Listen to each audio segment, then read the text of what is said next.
Udhëtimet tek ne ndahen 3 lloje. Është një udhëtim për cilin ti shpërblehesh, udhëtimi i parë. Është për shembull haxhi, umreja, vizita e të smurmit, vizita e të afërmve. Për këtë njeriu shpërblehet. Është një udhëtim tjetër i cili është i lejuar, siç janë pushimet.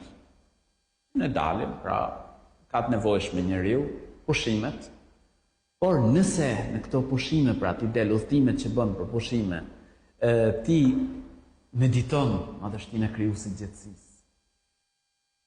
I bën këto pushime në mënyrë që të qetësohesh dhe të forcohesh për mend Zotin e gjithësisë. E me radhë, pra, atëherë këto nga të lejuara bëhen me shpërblim për to. Është edhe një udhëtim tjetër, i cili është udhëtimi i ndaluar. Ka udhëtimin që disa njerëz për shembull ai e bën plan, qysh kur niset që do shkojnë për shembull për haram. Do shkojnë të bëjnë gjëra të ndaluara. Atëherë ky njeri qysh momentin që niset e derisa kthehet, ngarkohet me gjunafe, Zoti na rujt.